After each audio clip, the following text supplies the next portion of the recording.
Hello students, अब हम लोग अपना चैप्टर में आगे बढ़ते हैं और नए चैप्टर आज से शुरू करते हैं रिलेशन एंड फंक्शन। ये चैप्टर आपका 11th में और 12th दोनों में पढ़ना है। 11th में भी है कुछ पार्ट और कुछ पार्ट 12th में है। तो इसको हम लोग इस तरीके से पढ़ते हैं कि पहले 11th वाले पोर्शन को पढ़ते हैं, फिर 12th वाले पोर्शन को पढ़ेंगे। तो ये चैप्टर में दो चैप्टर है, रिलेशन एंड फंक्शन। तो आज हम आप लोगों को रिलेशन पढ़ाते हैं। रिलेशन का यह 11th का पोर्शन है। पहले हम लोग 11th के पोर्शन को बढ़िया से करते हैं और इसके बाद रिलेशन का 12th का पोर्शन पढ़ेंगे, फिर फंक्शन का 11th का पोर्शन पढ़ेंगे, फिर फंक्शन का 12th का पोर्शन करेंगे। इस तरीके से आपको ये पूरा चैप्टर समझ में आ जाएगा। अगर हम आप लोगों को सिर्फ 12th का बड़ा बता दें तो आप लोगों को समझ में अच्छी ढंग से नहीं आएगा, इसलिए हम लोग पहले 11th देन 12th, ठीक है। तो आइए हम लोग शुरू करते हैं relation chapter, relation and function. Chapter का नाम रिलेशन एंड फंक्शन है। पहला चैप्टर है एनसीईआरटी से, लेकिन इसे आप लोग अच्छे से कीजिएगा, बहुत इंपॉर्टेंट चैप्टर है, क्योंकि इसी चैप्टर पे आगे के सारे चैप्टर बेस्ड होंगे और आपको इस चैप्टर को अच्छे ढंग से करना होगा। तो आइए रिलेशन शुरू करते हैं सबसे पहले, और इसमें पहला टॉपिक आता है कार्टेशियन प्रोडक्ट ऑफ सेट्स। देखिए, कार्टेशियन प्रोडक्ट ऑफ सेट्स का डिफिनीशन यहां पर है। क्या कार्टेशियन प्रोडक्ट्स का? The Cartesian product of two non empty set A and B. इसका क्या मतलब होता है बाबू? Non empty sets non empty sets A and B, इसका क्या मतलब होता है? Non empty sets. Non empty sets का मतलब होता है कि उसमें कुछ ना कुछ एलिमेंट्स होना चाहिए, वो एम्प्टी नहीं है, उसमें कुछ ना कुछ एलिमेंट्स होना चाहिए। और सेट थ्योरी में आप लोग पढ़े होंगे, एम्प्टी सेट को हम लोग 5 से डिनोट करते हैं, तो इसे नॉट इक्वल टू 5 से डिनोट किया जाएगा। A not equal to 5 and B not equal to 5, मतलब ए और बी के पास एलिमेंट्स है। कहता है is the set of, Cartesian product क्या है? एक सेट है। Is the set of those order pairs. Order pairs क्या होते हैं? एक नाम आया यहां पर, ऑर्डर पेयर्स। ये कैसा कार्टेशियन प्रोडक्ट का सेट होगा? Order pairs. ऑर्डर पेयर्स बाबू किसको कहते हैं? ऑर्डर पेयर्स, ऑर्डर्ड पेयर किसको कहते हैं? Ordered pair. तो ऑर्डर्ड पेयर का डिफिनीशन होता है an ordered pair an ordered pair consist of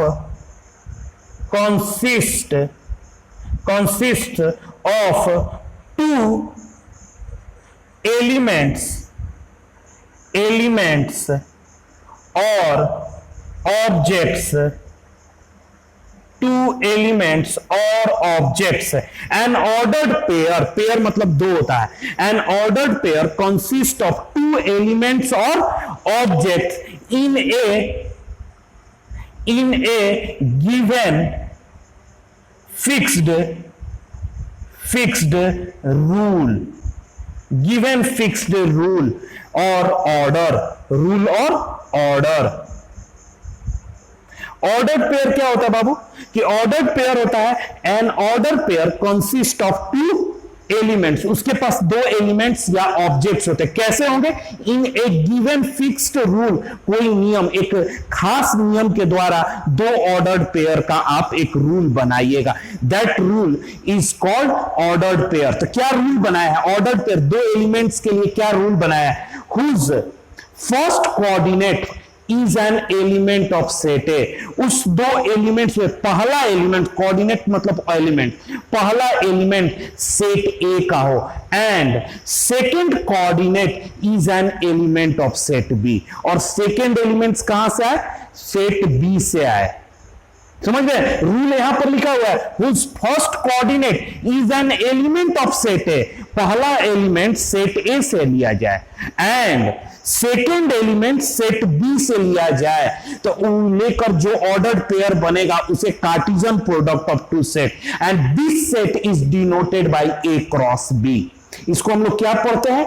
A cross B and is read as A cross B और product of set A and B, product of set A and B. देखिएगा example के तौर पे, मैंने आप लोग समझा रहा हूं। लेट तो ध्यान दीजिएगा a इज इक्वल टू, अगर मान ले लिखा हुआ है 1 2 3 एक सेट है, एंड कमा b इज इक्वल टू मान लीजिए 1 और 2 है, 1 और 2 है। ठीक है, अब आपको निकालना है a क्रॉस b, तो ऑर्डर्ड पेयर लिखना है, ऑर्डर्ड पेयर। तो इसको हम लोग स्मॉल ब्रैकेट में 2 एलिमेंट लिखते हैं कोऑर्डिनेट के फॉर्म। फर्स्ट एलिमेंट कहां से लेना है, a से, तो पहला a ले लिए, दूसरा कहां से, b से, तो 1,1। फिर देखिए फर्स्ट यहीं से 1 ही रखेंगे, और दूसरा क्या ले सकते हैं, 2, 1 भी ले सकते हैं, 2 भी, तो इसके 1,1 1,2। ठीक है, अब देखिएगा 2 ले रहे हैं, यहां से 2 लेंगे तो 2 के साथ कौन जाएगा, 1 भी जा सकता है, और 2 के साथ 2 भी जा सकता है। फिर यहां से हम लोग क्या ले सकते हैं, 3 के साथ 1 और 3 के साथ 2। ये ऑर्डर्ड पेयर लिखा गया है, ये ऑर्डर्ड पेयर है। ऑर्डर्ड पेयर में फर्स्ट एलिमेंट ऑलवेज ए से लिया गया है, और सेकेंड एलिमेंट किसका लिया गया, बी का, और इस तरीके से आपको लिखा गया। तो ये Cartesian product of 2 sets A and B हुआ। समझे कि नहीं बात को, सिंपल सा बात है। The Cartesian product of 2 non empty set, यहां पर देखिएगा, यहां पर वर्ड यूज किया गया है नॉन एम्प्टी सेट्स, मतलब कुछ ना कुछ एलिमेंट्स होना चाहिए। तो देखिए ए के पास और बी के पास एलिमेंट्स है। Is the set of those order pairs, ये ऑर्डर पेयर कहलाता है। ये एक फिक्स्ड रूल के आधार पे 2 एलिमेंट्स के बीच एक रूल एस्टैब्लिश किया गया है। कैसा रूल एस्टैब्लिश किया गया है कि पहला एलिमेंट्स या पहला कोऑर्डिनेट सेट ए से आवे, दूसरा एलिमेंट सेट बी से आवे, उसके लिए ये रूल्स अप्लाई किए गए हैं। ठीक है, तो ये आपका ए क्रॉस बी लिखा गया है। ठीक है बाबू, ये जो फॉर्म है इसको सेट थ्योरी में बोला गया, इसको बोला जाता है roster form, ROASTER, roster form. ये सेट बिल्डर, ये हो गया इसका रोस्टर फॉर्म। ठीक है, ये रोस्टर फॉर्म है इसका, ए क्रॉस बी का रोस्टर फॉर्म है। ठीक है, अब इसका हम बोलेंगे कि इस डिफिनीशन का आप मैथमेटिकली कैसे लिखेगा, मैथमेटिकली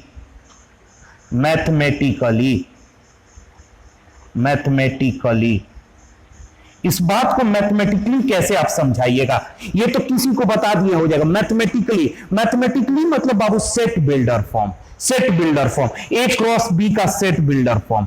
तो देखिए इन सबको क्या बताया गया था सेट बिल्डर फॉर्म में, इनको एक किसी वेरिएबल से डिनोट कीजिए। किससे, जैसे ये ऑर्डर पेयर है तो इस ऑर्डर पेयर को हम एक वेरिएबल a, b से डिनोट कर रहे हैं, सारा a, b है, सच दैट, इसको क्या पढ़ते हैं, such that set builder form, set theory, a, b type का एलिमेंट है। ठीक है, सच दैट क्या है, इसके कब इसके विषय में बताइए कि ए क्या है, बी, तो A belongs to capital A and B belongs to small B belongs to capital B, यानी सेट बी। ठीक है, ये इसका सेट बिल्डर फॉर्म हुआ, सेट बिल्डर फॉर्म।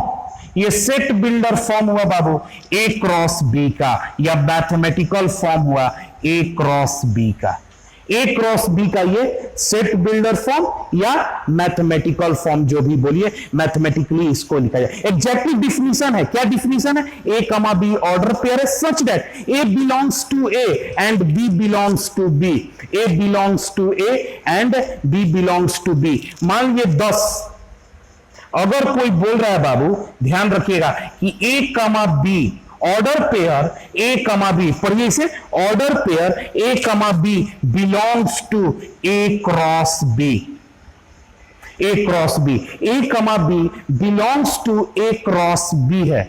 ए कमा बी क्या है, belongs to A cross B है। तो इसके विषय में आप क्या बोलिएगा, दिस इंप्लाइज बोथ साइड, इसका मतलब होता है दिस इंप्लाइज बोथ साइड कि small A is the element of A and small B is the element of capital B, यानी set B. A comma B का ये मतलब हुआ। बात समझ रहे हैं कि नहीं बात को, ए क्रॉस बी को हम लोग इस तरीके से रिप्रेजेंट कर सकते हैं। ठीक है, ए क्रॉस बी को हम लोग इस तरीके से बाबू रिप्रेजेंट कर सकते हैं। अब देखिएगा इसमें अगर आपको कोई बोल दे कि बी क्रॉस ए निकालिए, B cross A, B cross A निकालने को बोल दे, बी क्रॉस ए, सेम आगे ही बढ़ाइएगा, B cross A, B cross A कहने का मतलब यहां भी ऑर्डर पेयर बनेगा, पहला एलिमेंट बी से लिया जाएगा और दूसरा एलिमेंट ए से लिया जाएगा। तो 1,1 हो सकता है, पहला एलिमेंट 1 बी का है, ये दूसरा एलिमेंट 1 ए का है। 1,2, 1,3, नेक्स्ट 2,1, 2,2 एंड 2,3, 2,3। ये देखिए बी क्रॉस ए है रोस्टर फॉर्म। तो बी क्रॉस ए का मैथमेटिकल फॉर्म क्या लिखिएगा, बी क्रॉस ए, इसको डिनोट कीजिए। अब देखिए बच्चा बोलता है सर इसको बी कमा ए लिखिए, कोई जरूरी नहीं क्या बी कमा ए लिखिए, आप इसे ए कमा बी भी लिख सकते हैं, A comma B, such that A belongs to B and B belongs to A, B belongs to A, B belongs to A. इसको आप बी कमा ए भी लिख सकते हैं, बी बिलोंग्स टू बी कर दीजिए, ए बिलोंग, ये वेरिएबल है, इसको कुछ भी लिख दीजिए, एक्स कमा वाई, वाई कमा एक्स।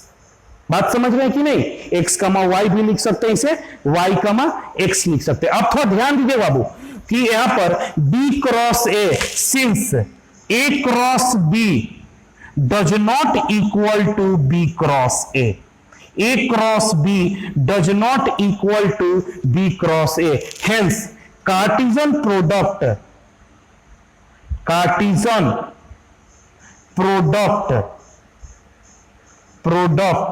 of two sets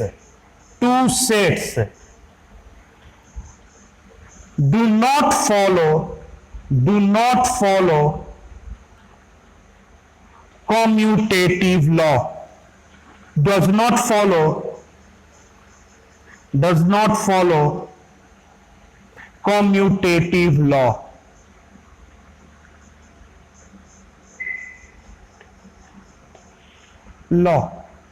ये कॉम्यूटेटिव लॉ का पालन नहीं करता है, does not follow commutative law.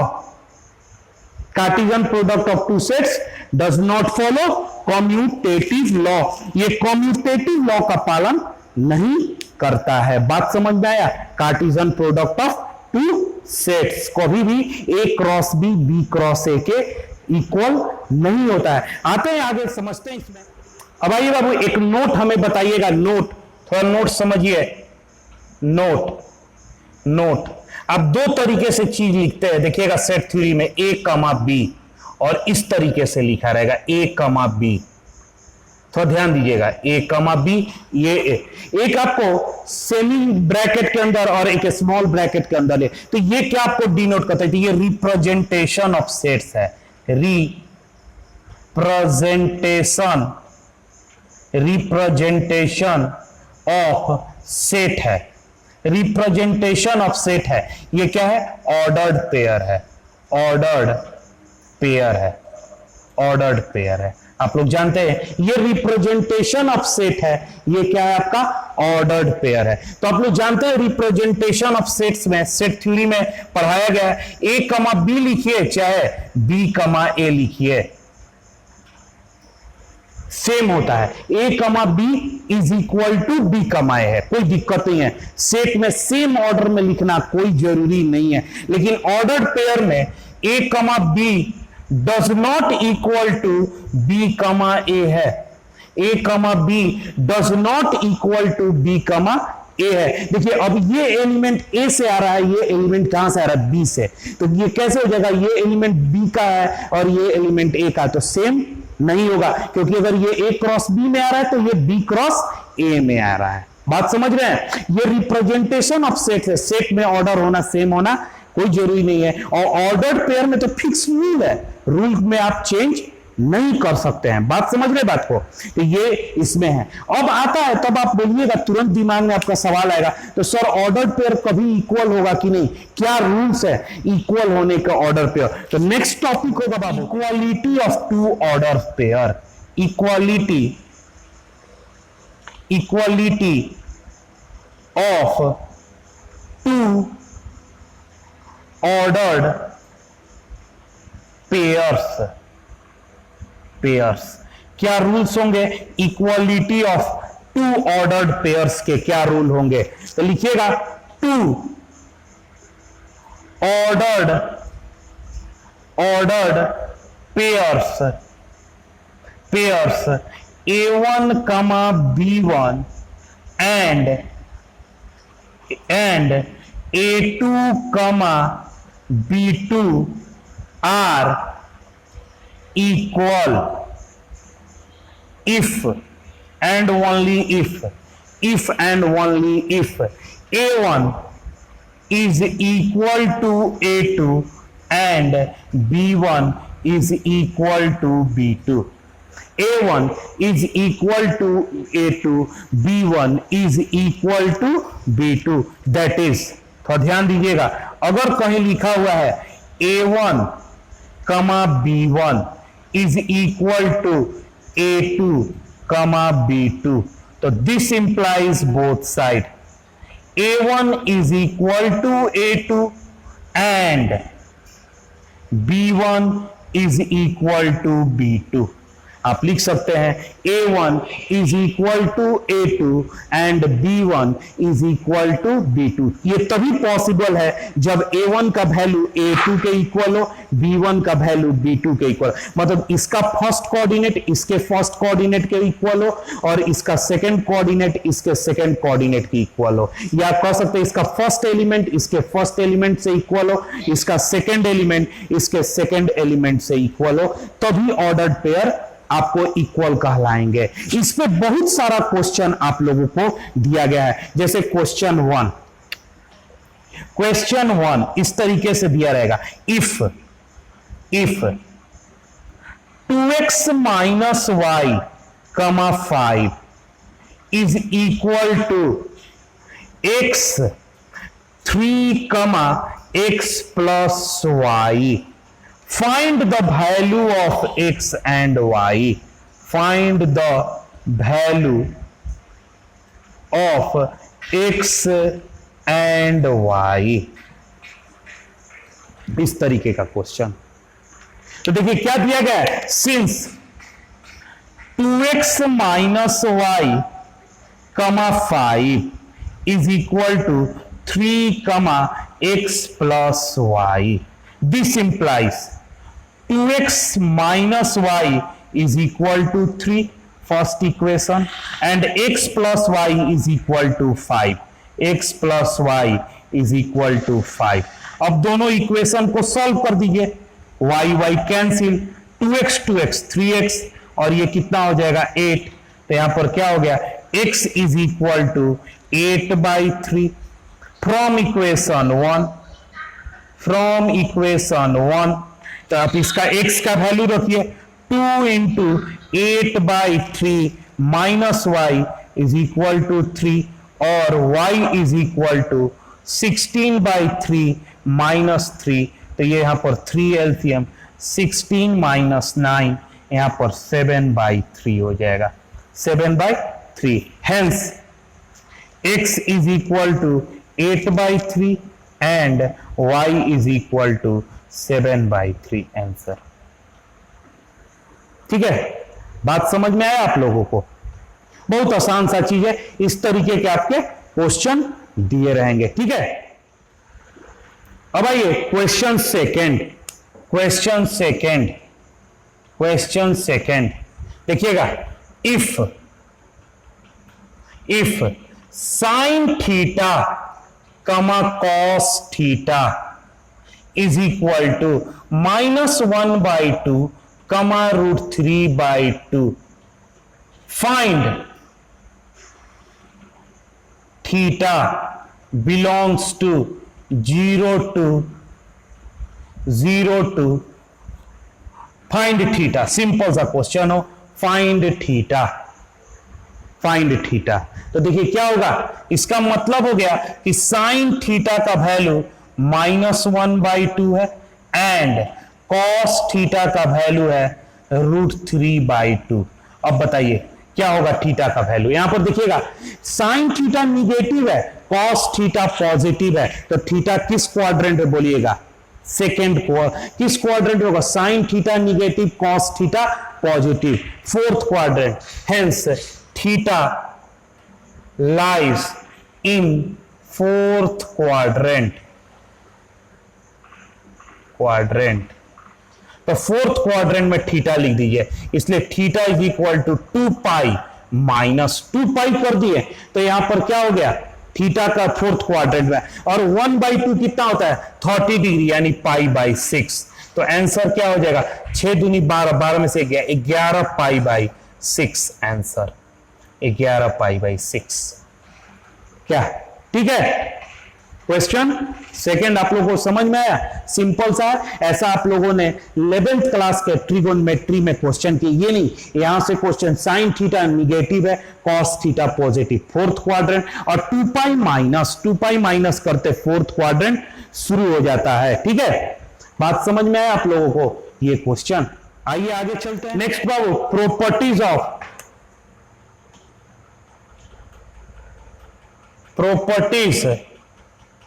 of Cartesian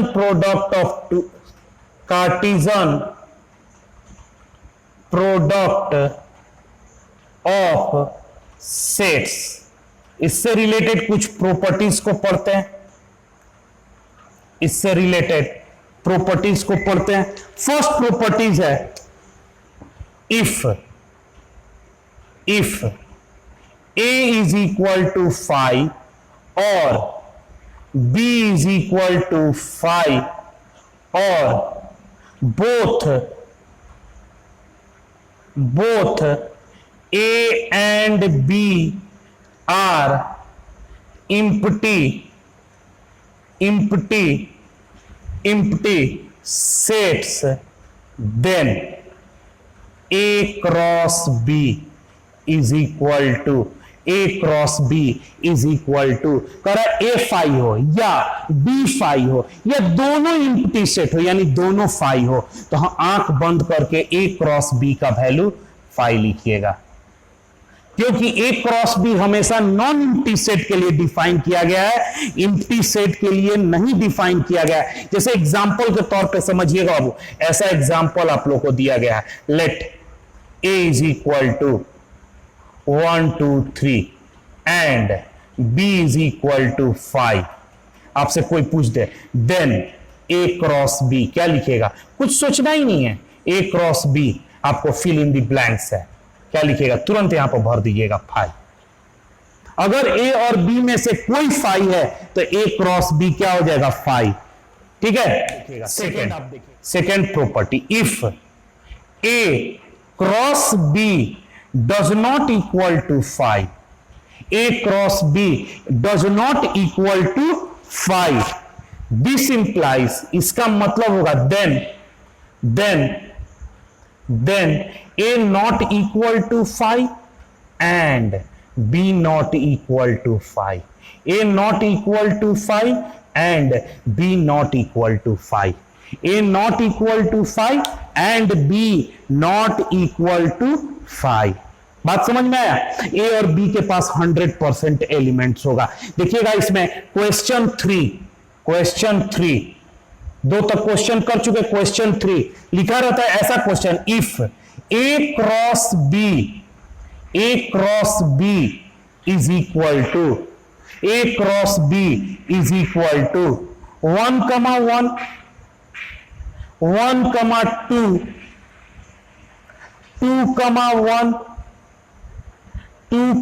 2, 3, 1 and 3, 2, find the value of set A and B। ऐसा क्वेश्चन, A क्रॉस B का वैल्यू दिया गया है और आपसे पूछ रहा है कि ए और बी का एलिमेंट्स बताइए। ठीक है बाबू, तो आप जानते हैं, आप लोगों को पढ़ाए हैं, क्या पढ़ा है कि ए क्रॉस बी होता क्या है, इसमें ए कमा बी टाइप का एलिमेंट होगा, such that A belongs to A, first element हमेशा एक से आया है एंड सेकेंड एलिमेंट हमेशा बी से आया है। हेंस ए का एलिमेंट बताइए, जितना इसमें ऑर्डर पेयर का सब फर्स्ट एलिमेंट ए का एलिमेंट है, तो कौन कौन सा है? 1 रिपीटेशन नहीं होता है सेट में, एक बार 1 लिखिए, फिर क्या है 2, फिर क्या है 3, तो ये ए है एंड बी क्या होगा बाबू? बी है 1 2 1 2 1 2, तो क्या लिखिएगा 1 2, सेकेंड एलिमेंट बी का होगा आंसर, यही आंसर होगा, यही आंसर है। बात समझ में आया? अगर ए क्रॉस बी दिया गया है तो फर्स्ट एलिमेंट सारे ऑर्डर पेयर का ए का है और सेकेंड एलिमेंट्स बी का एलिमेंट्स है। प्रॉपर्टीज सेकेंड आपको समझ में आया? देखिए ए क्रॉस बी के पास एलिमेंट है तो ए और बी के पास भी एलिमेंट्स 100% होगा। ठीक है,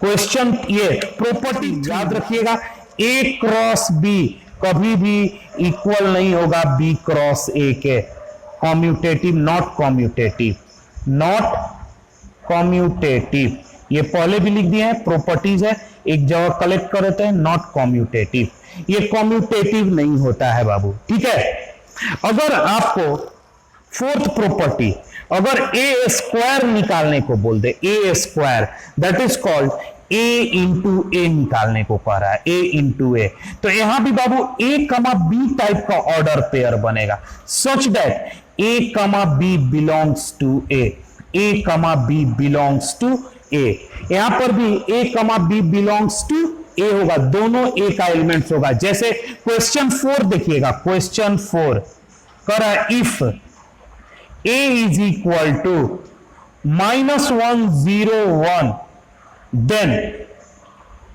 find the value of a square, और a क्रॉस a भी लिख सकता है, दोनों चीज लिखा जा सकता है। तो कैसे निकालिएगा a क्रॉस a? तो देखिए क्या होगा, थोड़ा ध्यान दीजिएगा, -1 फिर -1 फिर -1, नेक्स्ट क्या होगा 0, फिर क्या होगा -1 1। ठीक है, नेक्स्ट देखिएगा बाबू, अब आइए 0 से स्टार्ट कीजिए, 0 कमा -1 0 कमा -1 0 कमा 0 0 कमा 1, फिर 1 से स्टार्ट कीजिए, 1 कमा -1 1 कमा 0 और 1 कमा 1, ये हो गया ए स्क्वायर या ए क्रॉस ए का वैल्यू। बात समझ में आया? प्रॉपर्टी 4 समझ में आया? अब आइए प्रॉपर्टी 5, प्रॉपर्टी 5 देखिएगा बाबू, अगर आप लोगों को ए क्रॉस ए निकालने को कह दे, ए क्रॉस ए, ठीक है, तो क्या कीजिएगा, यहां पर आपका ए कमा बी कमा सी टाइप का एलिमेंट बनेगा, such that A B C belongs to capital A.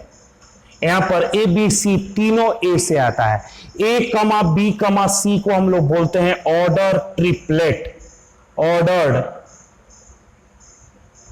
Triplet, triplet, order triplet. ठीक है, देखिएगा जैसे आपको एग्जाम्पल क्वेश्चन 5 देखिएगा, if A is equal to -1 comma 0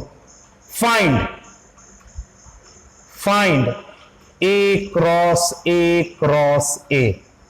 ठीक है, तो सबसे पहले इस क्वेश्चन में ए क्रॉस ए निकाल लीजिए, ए क्रॉस ए क्या आएगा, -1 कमा -1 -1 कमा 0 0 कमा -1 0 कमा 0।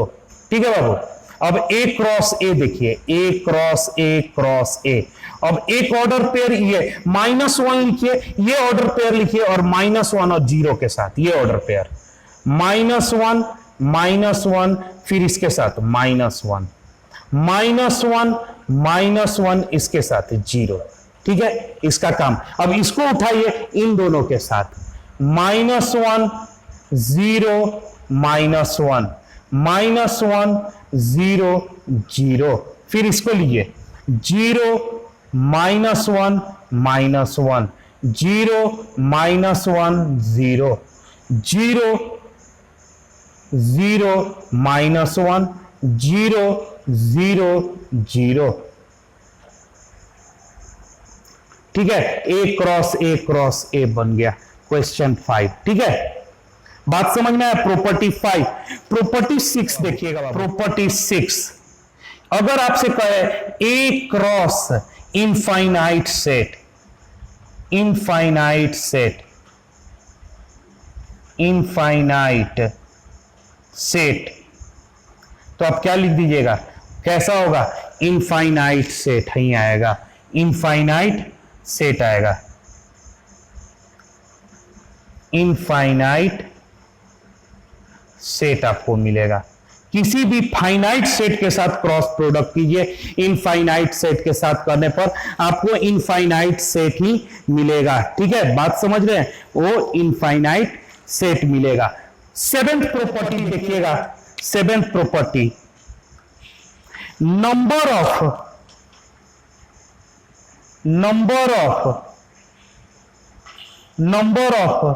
Elements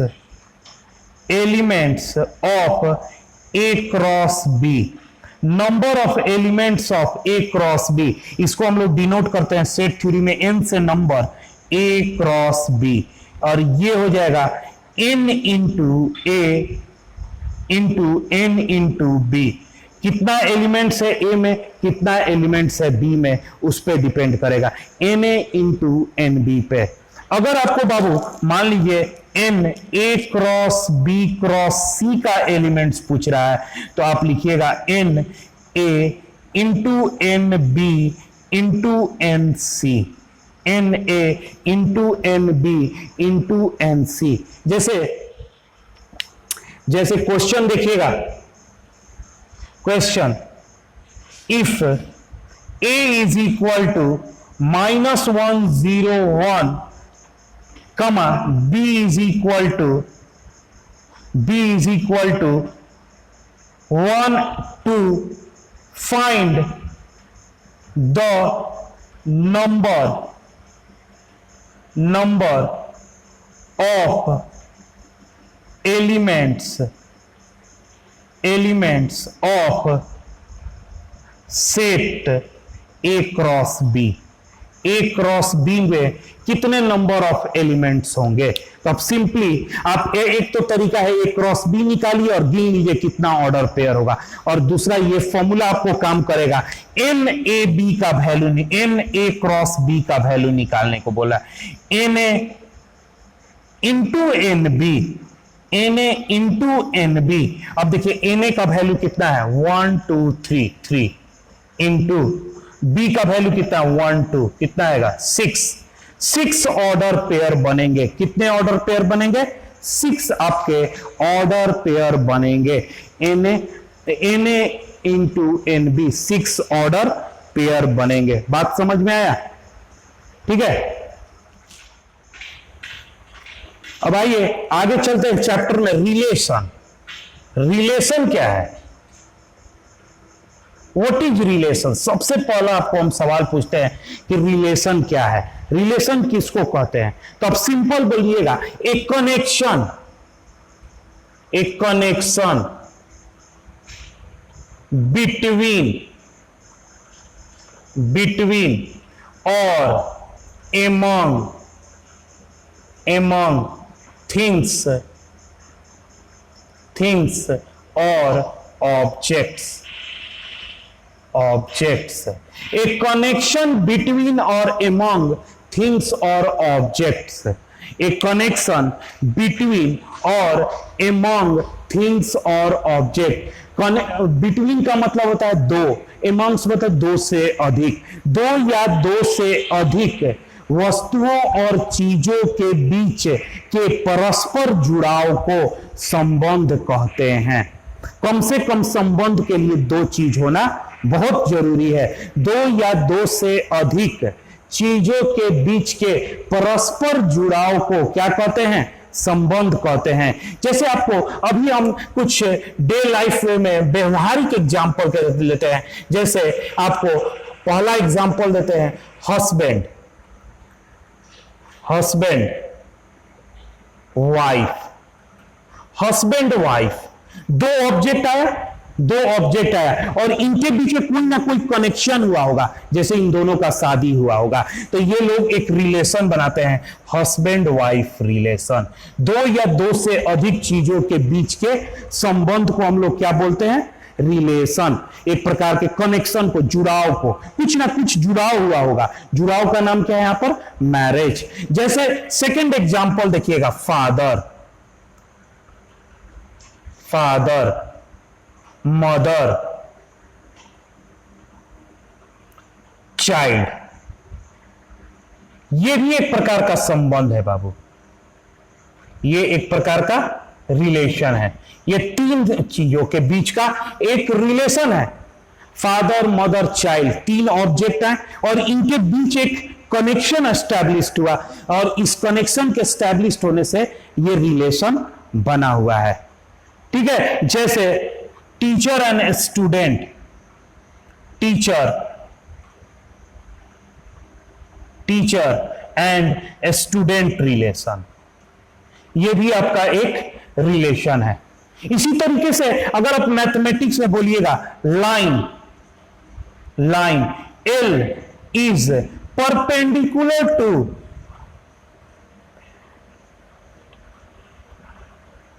to line M, line M.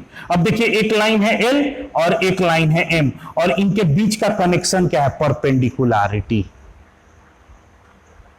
इसी तरीके से आप ले सकते हैं, set A is the subset of set B. अब एक सेट था ए और एक सेट था बी, दो ऑब्जेक्ट है और इनके बीच का रिलेशन क्या है, सबसेट का। ठीक है, तो अब बताइए रिलेशन के लिए सबसे इंपॉर्टेंट चीज है कि मिनिमम दो आइडेंटिटी होना चाहिए, मिनिमम दो आइडेंटिटी होना चाहिए। तो आप लिख सकते हैं, relation has minimum two identities. Note कर लीजिएगा, relation has minimum two identities. Relation के लिए सबसे इंपॉर्टेंट बात है कि टू आइडेंटिटीज यानी दो ऑब्जेक्ट्स का होना मस्ट है। ठीक है, अब आइएगा रिलेशन को एक एग्जाम्पल के तौर पे फिर से समझाने का कोशिश करते, तो समझिएगा। एग्जाम्पल एक देना चाह रहे हैं बाबू, ए एक सेट बना रहे हैं। ए सेट क्या है, द सेट ऑफ, ये एक सेट है, the set of all the set of all the students, the set of all the students in Ara whose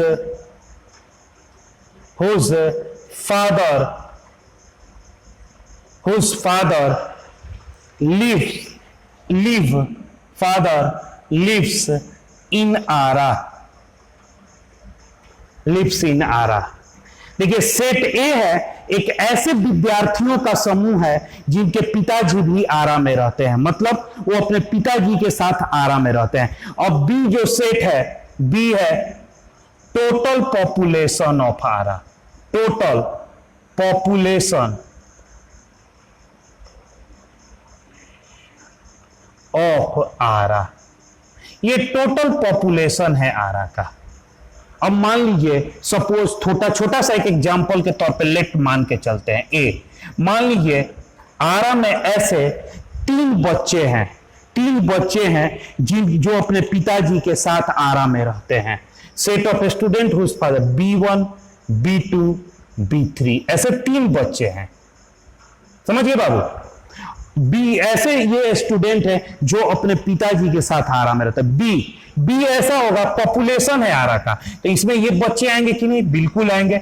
और इसमें कौन कौन आएगा, इसमें इनके पिताजी भी आएंगे, मान लीजिए F1, F2, F3 और डॉट डॉट डॉट डॉट बहुत सारे लोग आएंगे। अब बताइए A क्रॉस B निकालते हैं, A क्रॉस B, तो यहां पर क्या होगा, B1 कमा B1, B1 कमा B2, B1 कमा B3, फिर क्या होगा, B1 कमा F1, B1 कमा F2 और B1 कमा F3 और dot dot dot dot dot dot. इसी तरीके से बाबू B2 कमा B1, B2 कमा B2, B2 कमा B3, B2 कमा F1, B2 कमा F2 और B2 कमा F3 dot dot dot dot. और नेक्स्ट जैसे B3 कमा B1, B3 कमा B2, B3 कमा B3, B3 कमा F1, B3 कमा F2, B3 कमा F3 और डॉट डॉट डॉट डॉट। इसे बहुत सारा ऑर्डर पेयर आ जाएगा। A क्रॉस B लिखा गया। अब A cross B, if we do not, if, अब ध्यान से देखिएगा, if we denote, if we denote the son father, son father, son father relation, son father relation, relation by symbol capital R, symbol, symbol capital R। अगर हम लोग सन father relation को capital R से denote करते हैं, capital R से denote करते हैं, तो हम लोग इस चीज को अगर सेट थ्योरी के रूप में लिखना चाहे, A रिलेटेड टू B, इसको हम लोग पढ़ते हैं बाबू, A related, related to B, A का B से रिलेशन, मतलब एक ऐसा ऑर्डर पेयर आपको A comma B belongs to A cross B से आपको लेना होगा जो कि रिलेशन में है, A क्रॉस B से लेना होगा जो कि रिलेशन में है, A क्रॉस B से लेना होगा, बिलोंग्स टू R होगा, R होगा तो इसका मतलब होगा A comma B belongs to R, R का सेट होगा, जबकि A is the son of, son of B, son of, A is the son of B, son होना चाहिए। तो बताइए R का वैल्यू क्या होगा, R इज इक्वल टू, यहां पर क्या आएगा, B1 कमा F1, B2 कमा F2 और B3 कमा F3, B3 कमा F3। R का वैल्यू निकल गया यही, B1 कमा F1, B2 कमा F2 और B3 कमा F3। तो क्या आपको इन सब चीजों का क्या कंक्लूजन निकला इस एग्जाम्पल का? इस एग्जाम्पल का कंक्लूजन निकला कि relation R is the subset of A cross B, Cartesian product of A cross B। Most important result है, क्या आपको रिजल्ट मिल रहा है कि relation R is the subset of A cross B। Relation जो R होता है A क्रॉस B का सबसेट होता है, मतलब कहने का अर्थ है कि रिलेशन का जन्म, उसका जन्म A क्रॉस B के एलिमेंट से ही होता है। कैसा एलिमेंट? जिसमें A और B आपस में कुछ रिलेशन एस्टैब्लिश करते हो, वैसे एलिमेंट से लेकर हम लोग बनाते हैं। मोस्ट इंपॉर्टेंट रिजल्ट है और बहुत बार ऑब्जेक्टिव आया हुआ है कि R क्या होता है, R is the subset of A cross B। और कहीं कहीं किताब में सबसेट को इस तरीके से भी लिखा गया है, R is subset of A cross B। R यानी relation, relation, relation is the subset of A cross B, subset of A cross B, A cross B का सबसेट होता है रिलेशन। मोस्ट इंपॉर्टेंट रिजल्ट इससे पता चलता है कि ए cross B का वो सबसेट होता है। ठीक है, अब आइए एक डिफिनीशन पढ़ते हैं, definition of relation. Final definition आपके सामने है, डिफिनीशन ऑफ ए रिलेशन। ये एक फाइनल डिफिनीशन है रिलेशन का। वो सब तो डिफिनीशन रिलेशन के वर्ड्स का है, लेकिन मैथमेटिकली यही डिफिनीशन है रिलेशन का। क्या डिफिनीशन है? A relation capital R, A relation capital R. Relation को हम लोग कैपिटल आर से डिनोट करते हैं। A relation capital R from non empty set, non empty set A to non empty set B, non empty set B. A relation capital R from the set, एक relation are set A से set B में क्या कहता है? Is the subset of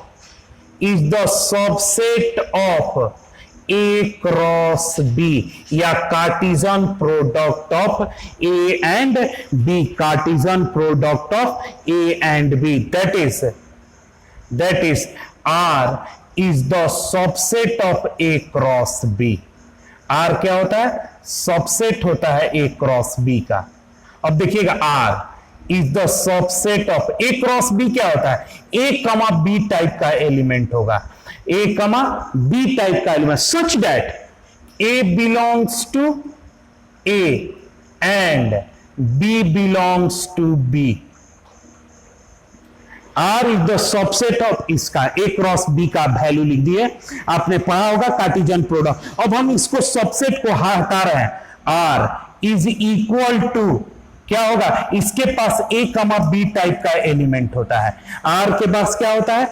A comma B type का element होता है, such that A belongs to A comma B belongs to B and relation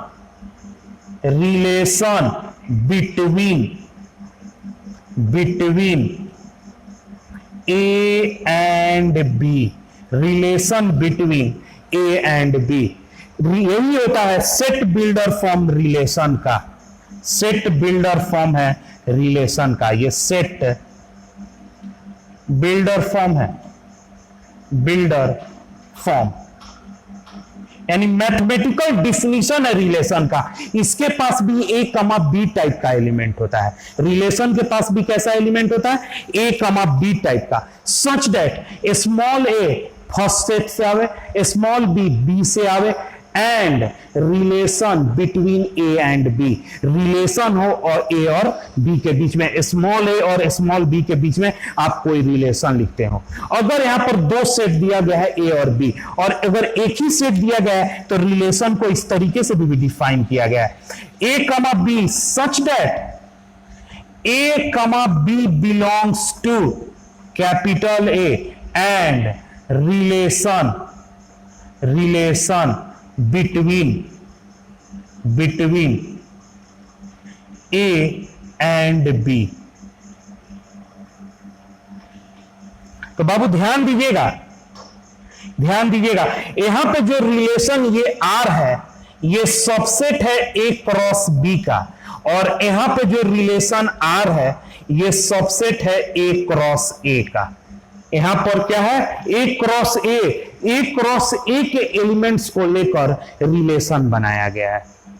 बात समझ रहे हैं? यहां पर ए क्रॉस बी के एलिमेंट्स को लेकर रिलेशन बनाया गया है, यहां पर ए क्रॉस ए के एलिमेंट्स को लेकर रिलेशन बनाया गया है। जब इस पर हम लोग एग्जाम्पल करेंगे तो और क्लियर हो जाएगा। ठीक है, क्वेश्चन 8 देखिएगा वो 8वां क्वेश्चन हम लोग रिलेशन के बेस्ड करते हैं।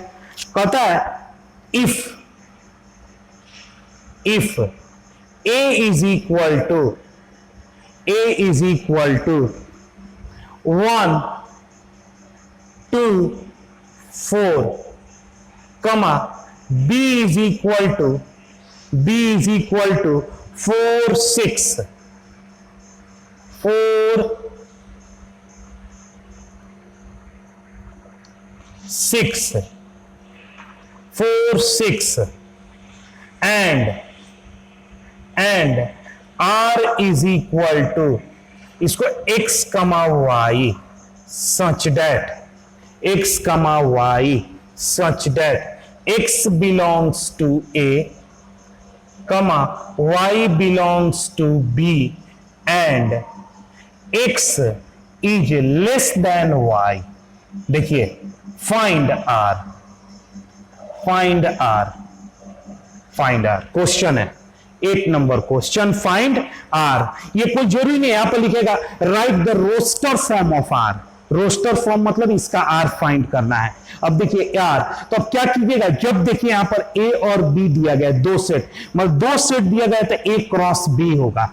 a क्रॉस b निकालिए, a क्रॉस b कीजिए तो 1,4 1,6 देखिएगा 2,4 2,6 4,4 और 4,6 यहां पर देखिए बाबू लिखा गया a क्रॉस b। अब आप जानते हैं since r is the subset of a cross b, r क्या होगा, subset of A cross B. तो कैसा सबसेट बनाना है, जिसमें फर्स्ट एलिमेंट छोटा और सेकेंड एलिमेंट बड़ा हो। इसलिए r इज इक्वल टू कौन कौन सा आएगा, 1,4 आ जाएगा, 1,6 आ जाएगा, 2,4 आ जाएगा, 2,6 आ जाएगा, 4,4 नहीं आएगा, 4,6 आ जाएगा आंसर। ठीक है, क्वेश्चन 8 समझ में आया आप लोगों को। क्वेश्चन 9 देखिएगा बाबू, क्वेश्चन 9 इस तरीके से दिया रहेगा, if a is equal to 1 2 3 ... 14 and r is equal to x, y such that xy belongs to a and 3x minus y is equal to 0, 3x minus y is equal to 0, find r। Question देखिए, अब दोनों question को थोड़ा ध्यान दीजिएगा।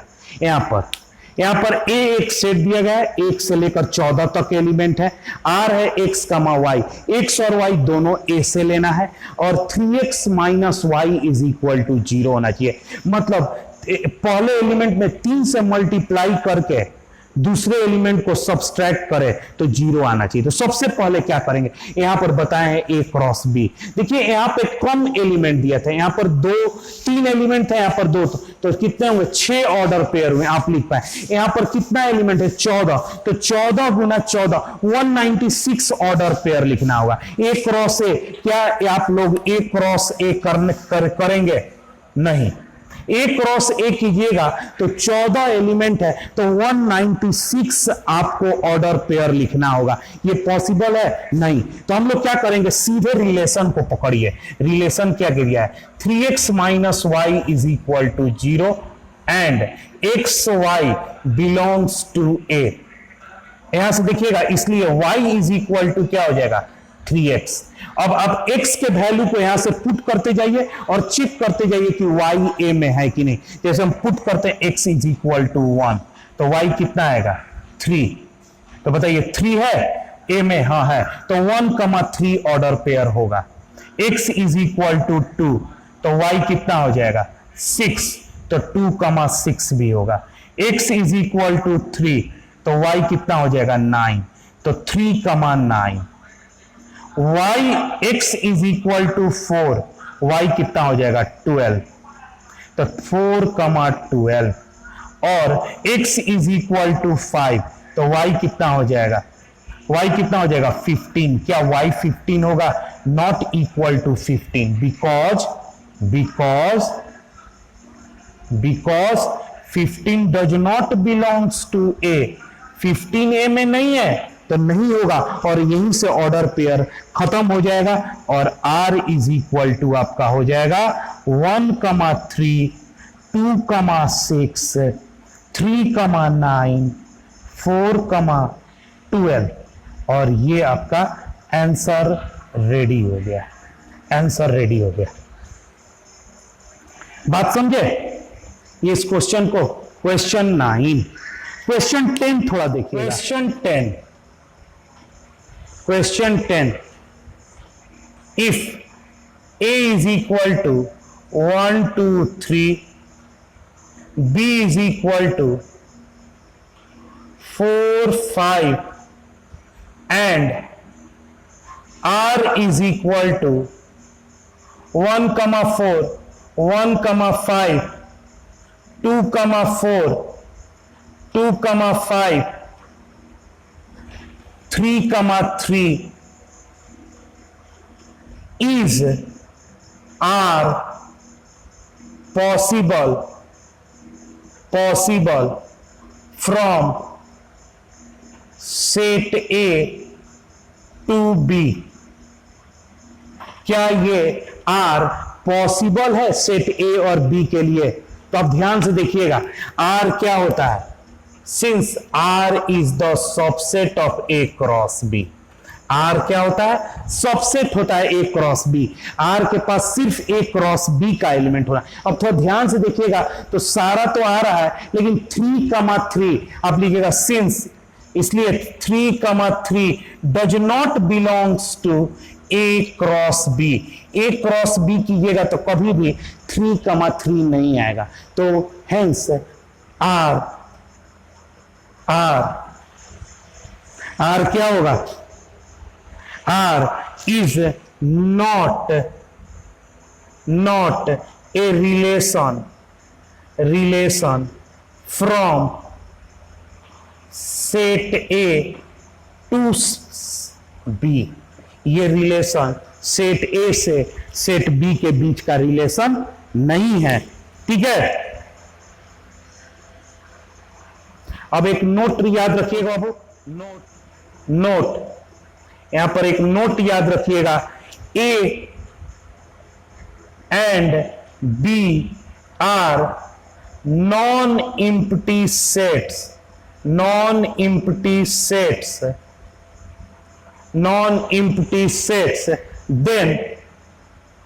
then total number of relations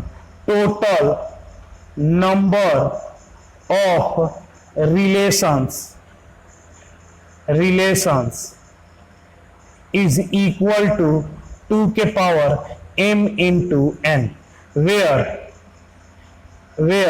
m is equal to, m क्या होगा? total number of elements of set A, total number of elements of set A, और n क्या होगा? Total number of elements of set B. इस theory को याद रखिएगा, इसको प्रैक्टिकल करके देखा गया है। जैसे क्वेश्चन 10 रहेगा आपका, 11 रहेगा बाबू, if A is equal to 1, 2, 3, B is equal to 4, 5, find the total number of relations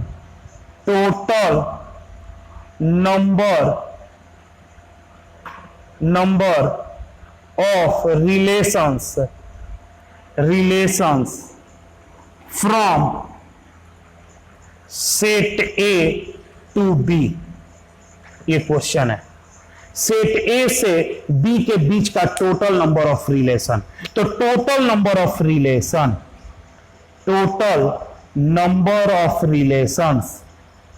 relations का फॉर्मूला होता है 2 के पावर m इंटू n। तो 2 के पावर ये कितना है? 3, और m का वैल्यू कितना है? 2, तो 2 के पावर 6, तो कितना हो जाएगा? 2 दूनी 4, 4 दूनी 8, 8 दूनी 16, 32, 32 दूनी 64, टोटल 64 रिलेशंस होंगे। अब आप बोलिए सर इसको लिख कर बताइए, अरे लिख कर नहीं बता सकते हैं 64 रिलेशन, ऐसा बहुत सारा रिलेशन है, इसे प्रैक्टिकली देखा गया है। ठीक है, तो इस थ्योरी को आप लोग याद रखिएगा, इस थ्योरी को। ठीक है, अब आइए बाबू हम लोग 3 बहुत इंपॉर्टेंट टॉपिक को पढ़ते हैं, डोमेन, रेंज एंड को डोमेन ऑफ ए रिलेशन। ये टॉपिक फंक्शन में भी है और रिलेशन में भी है, इसलिए हम लोग इसे पढ़ते हैं पहले रिलेशन में, फिर इसे फंक्शन में पढ़ेंगे। डोमेन, को डोमेन एंड रेंज। तो सबसे पहले पढ़ते हैं domain of a relation. Domain of a relation, domain of a relation क्या कहलाता है, डोमेन किसको बोलते हैं, रिलेशन का डोमेन क्या होता है? तो लिखिएगा the set of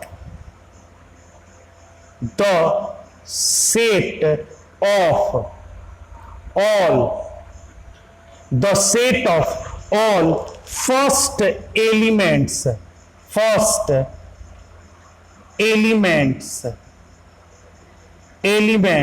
of set of all first elements of the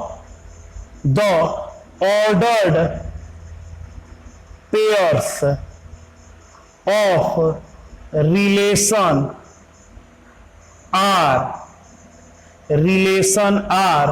from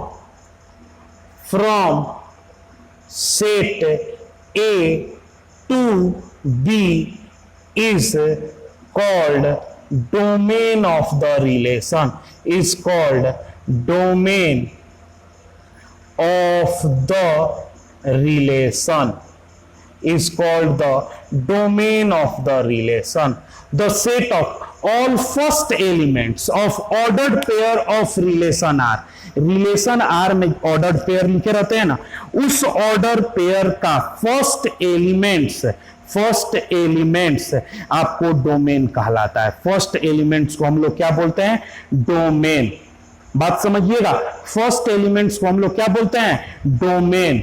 जैसे एग्जांपल के तौर पे देखिएगा वो example question 12, if A is equal to 1 2 3 4, ठीक है, यहां पर B is equal to 2 3 2 3, B is equal to 2 3 and R is equal to A comma B such that A belongs to A, B belongs to B and A is less than B. Find domain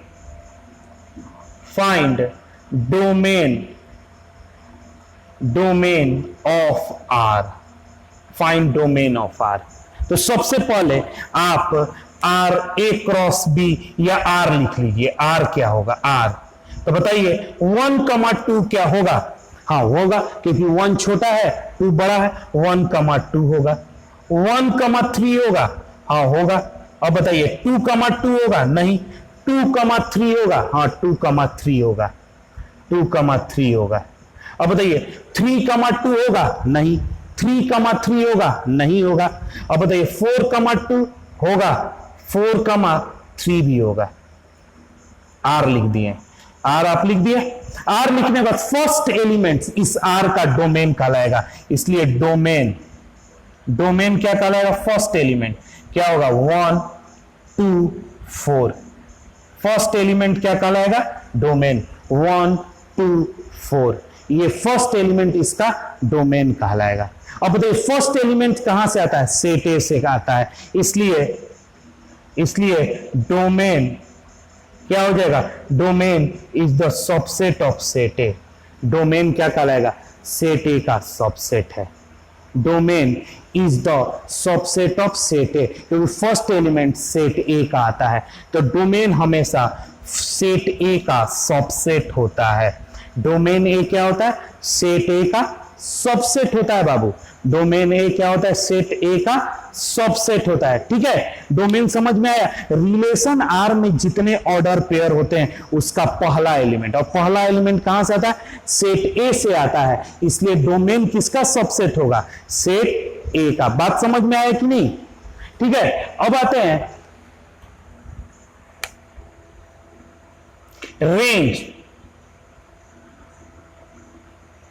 range of a relation. तो देखिए बहुत simple सा definition है, the set of all second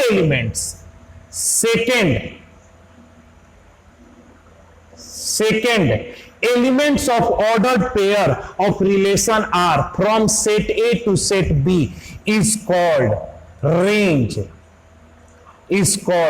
range of the relation. इसको second element को हम लोग range कहते हैं। सेकेंड एलिमेंट्स को क्या कहते हैं, range of the relation. Second element इसका रेंज कहलाता है। ठीक है, तो इसको क्वेश्चन रहेगा, find range of R, range of R, range निकालना है। ठीक है, तो रेंज कैसे निकालिएगा, आर आ गया, और रेंज क्या कहलाएगा, सेकेंड एलिमेंट रेंज कहलाता है। इसमें रेंज क्या है, range is equal to 2 3 2 3 2 3 range हो गया। तो रेंज सेकेंड एलिमेंट कहां का होता है, सेट बी का। तो range is the subset of set B. Range क्या कहलाएगा, subset of set B. Range क्या कहलाएगा, subset of set B. Clear है, रेंज आपका कहलाएगा सबसेट ऑफ सेट बी। ठीक है, फर्स्ट एलिमेंट्स को डोमेन, सेकेंड एलिमेंट को रेंज, और नेक्स्ट आता है codomain of a relation. Codomain of a relation, codomain, the whole set B is called, the whole set B is called codomain of the relation, total elements of B। मतलब एक दूसरा भाषा में बोल दे, क्या बोल दे कि B को एक नया नाम दे दिया गया है कोडोमेन। सेट B का एक नया नाम दे दिया गया है कोडोमेन। B क्या होता है, सेट B का एक नया नाम है कोडोमेन। कोडोमेन मतलब आप कह सकते हैं कि रेंज, इसलिए range is the subset of codomain. बहुत इंपॉर्टेंट ऑब्जेक्टिव है, range is the subset of codomain. Range क्या कहलाएगा, सबसेट कहलाएगा कोडोमेन। कोडोमेन क्या कहता है, सेट बी का एक नया नाम है कोडोमेन। बात समझ आए, सेट बी का एक नया नाम क्या है, कोडोमेन। सेट बी के सारे एलिमेंट्स को हम लोग कोडोमेन कहते हैं। ठीक है, अब बताइए एक बार रिवीजन कीजिएगा, डोमेन किसको बोलते हैं, सेट ए के एलिमेंट को। Set A first elements of relation R को डोमेन, पहला एलिमेंट्स कहलाएगा डोमेन, सेकेंड एलिमेंट्स कहलाएगा रेंज, और बी के टोटल एलिमेंट्स को हम लोग क्या बोलेंगे, कोडोमेन। बात समझ में आया? ठीक है, देखिए ये चैप्टर जो है थ्योरिटिकल चैप्टर है, इसमें कोई नहीं है कि बड़ा बड़ा डेरिवेशन है, ये थ्योरी है। तो थ्योरी को थोड़ा पढ़ना पड़ता है रिगोरसली। जब इसे आप पढ़िएगा तो इंटरेस्ट आएगा, मजा आएगा। जब इस चीज को समझ कर पढ़िएगा तो मजा आता है। अगर इसे आप सोचिए कि सर पढ़ा रहे खाली लिखना है तो ये बोरिंग आपको फील करने लगेगा, और आप लोग बोरिंग इसको बनाइएगा तो मजा नहीं आएगा। और इसमें आप मजा कीजिए, बहुत इंटरेस्टिंग है। अगर आप इंटरेस्टिंग कीजिएगा तब जाकर आपको कैलकुलस, जो 12th क्लास का सबसे बड़ा पोर्शन है, पूरा इंटीग्रेशन, डिफरेंशिएशन जो भी है सब इसी पर बेस्ड है। पूरे रिलेशन और फंक्शन से ये कैसे कैसे आगे से डेवलपमेंट है इस सब का। तो आप जब तक इसे बढ़िया से नहीं समझिएगा मजा नहीं आएगा। ठीक है बाबू, तो इसे समझिएगा। आप ही मत समझिए कि सर पूरा खाली लिखना है, रटना है। नहीं, रटने वाली बात नहीं है, रट्टा मारिए, लेकिन समझ के रट्टा मारिएगा तब फायदा होगा। और इतना भी नहीं है, कोई थोड़ी है कि डिफिनीशन कोई पूछता है, अपने मन में अपनी भाषा में इसे भी पढ़ लीजिए, काम हो जाता है। बहुत ये हार्ड चीज नहीं है। ठीक है, तो डोमेन को रेंज कोडोमेन। ठीक है, एक आइए क्वेश्चन 12 करते हैं। Let let A is equal to 1 2 dot dot dot dot 14 and R is equal to x comma y such that xy belongs to A and 3x minus y is equal to 0. Find domain, range and codomain of relation R. ये question देखिए, R निकालने का हमने पहले एक question किया है, वही सेम है, तो आप वहां से R निकालने का देख लीजिएगा। क्या है आपको 3x minus Y is equal to 0, x y belongs to A, इसलिए y is equal to 3x। ठीक है, तो यहां पर रखते जाइएगा x1 तो y3 तो 1,3, x2 y6 2,6, x3 y9 3,9, x4 y12 4,12, x5 y15 not equal to 15 because 15 does not belongs to A। तो R आपका निकल गया, R आ गया 1,3 2,6 3,9 एंड 4,12। अब आइए डोमेन, इसका डोमेन लिखना है। डोमेन क्या होगा? फर्स्ट एलिमेंट क्या है? 1 2 3 4। कोडोमेन नहीं, रेंज, पहले रेंज लिख लेते हैं। रेंज क्या है? सेकेंड एलिमेंट क्या है? 3 6 9 12। और finally codomain total element of set B बताए थे, तो सेट बी नहीं है यहां पर, बी ए का काम कर रहा है, तो टोटल ए ही कहलाएगा यहां पर codomain. 1 2 3 dot dot dot dot 14, क्योंकि बी कौन सा यहां पे रोल कर रहा है? बी कौन सा है? सेट ही है, एक सेट दिया हुआ है, मतलब यहां पर ए क्रॉस ए हुआ है, तो ए के जगह बी के जगह पे क्या है? ए, तो ए का टोटल एलिमेंट्स को डोमेन कहलाएगा। बात समझ में आया ये क्वेश्चन? ठीक है, नेक्स्ट आइएगा representation of sets, representation of a relation, representation of a relation को रिप्रेजेंट करने का तरीका। ठीक है बाबू, तो आप लोगों को हमने पढ़ा दिया है पहला रोस्टर फॉर्म क्या था? मान लीजिए कोई एक रिलेशन है, जैसे पहला हम लोग देखते हैं सेट बिल्डर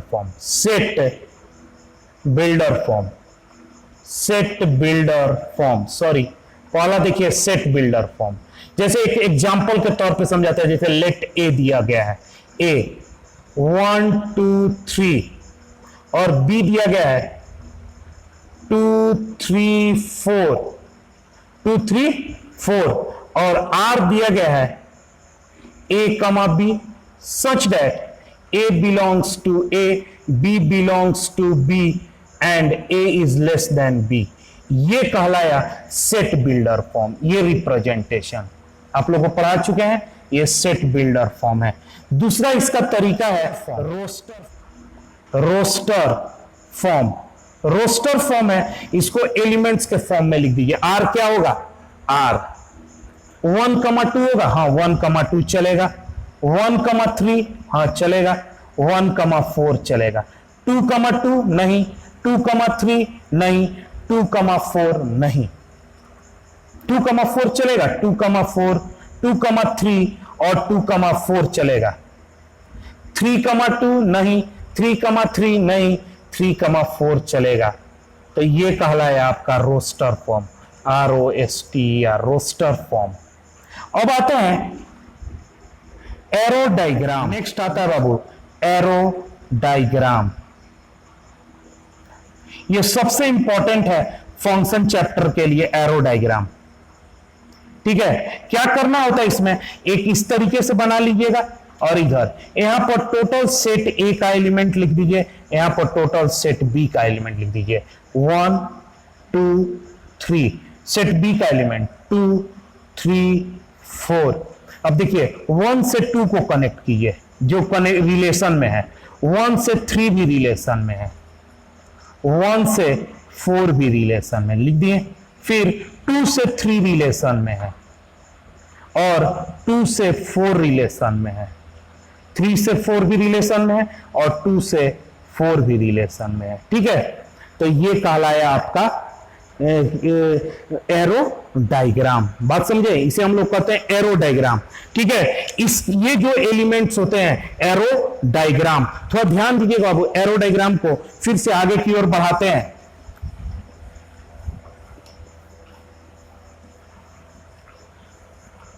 एरो डायग्राम को हम फिर से आगे की ओर बढ़ाते हैं। एक और एग्जांपल एरो डायग्राम में, थोड़ा ध्यान से देखिएगा। यहां पर मान लीजिए लिखा हुआ है ए बी सी, ए से ये है सेट ए का एलिमेंट, ये है सेट बी, और यहां पर लिखा हुआ है डी। यहां पर लिखा हुआ है अमित, बी से बिट्टू, सी से चंदन,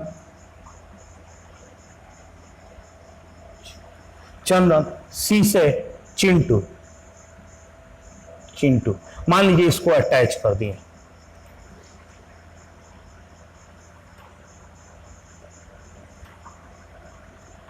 और यहां पर लिख दिए राम, को ध्यान दीजिएगा। अब देखिए सेट ए का element A B C D है, बी का एलिमेंट है अमित, बिट्टू, चंदन, चिंटू, राम। अब देखिए ए बी सी ये कहलाएगा डोमेन, इसको हम लोग क्या बोलते हैं, डोमेन, क्योंकि रिलेशन में क्या बना होगा, ए कमा अमित, बी कमा बिट्टू, सी कमा चंदन, सी कमा चिंटू। तो फर्स्ट एलिमेंट क्या कहलाएगा, डोमेन। सेकेंड एलिमेंट्स को हम लोग क्या बोलेंगे, रेंज। सेकेंड एलिमेंट्स को क्या बोलेंगे, रेंज। और बी के टोटल एलिमेंट्स को आप क्या बोलिएगा, कोडोमेन। बी के टोटल एलिमेंट्स को क्या बोलिएगा, कोडोमेन। देखिए रेंज का दूसरा नाम है इमेज,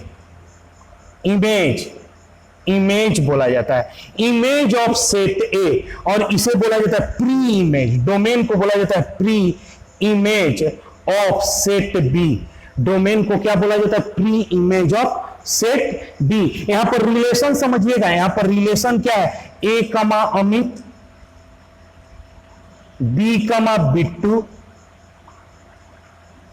और सी कमा चंदन और डी कमा सी कमा चिंटू। ठीक है, तो फर्स्ट एलिमेंट्स क्या कहलाया, डोमेन। तो ये डोमेन है, ये कुछ नहीं है, ये किसी में भाग नहीं लिया, ये इमेज प्रोसेसिंग में भाग नहीं लिया, इसलिए डोमेन नहीं कहलाया। और जो इसका ए का इमेज क्या है, अमित, तो अमित रेंज में गया। बी का इमेज क्या है, बिट्टू। सी का इमेज क्या है, चंदन और चिंटू, तो रेंज में कहलाया। और टोटल बी के एलिमेंट्स को हम लोग को डोमेन कहते हैं। ठीक है बाबू, इस तरीके से आपका ये रिप्रेजेंटेशन ऑफ क्या हो गया, रिलेशंस। बात समझ में आ गया। अब आप लोग इस चैप्टर को अच्छे से 1-2 बार वीडियो को देखिए और एनसीईआरटी का रिलेशन का पूरा चैप्टर कंप्लीट कीजिए। 1.1, 1.2 पूरे बढ़िया से उस चैप्टर को बनाइएगा। नेक्स्ट वीडियो हम उसी चैप्टर का देंगे, 11th क्लास का हम रिलेशन का आपको नेक्स्ट वीडियो देंगे और आप उसे देख लीजिएगा, आसानी से फॉलो। पहले इसे वीडियो को देखिए, इस थ्योरी को 1 से 2 बार पढ़िए कॉपी पे नोट करने के लिए, बात समझ में आ जाएगा, तब आप लोग इसे फॉलो कीजिएगा। ये एक लेंदी चैप्टर नहीं है, उसे लेंदी नहीं बनाइएगा, बहुत इंटरेस्टिंग, बहुत मजेदार चैप्टर है, उसे मजे से पढ़िए, आसानी से खत्म होगा। ठीक है बाबू, thank you for watching KMC online classes.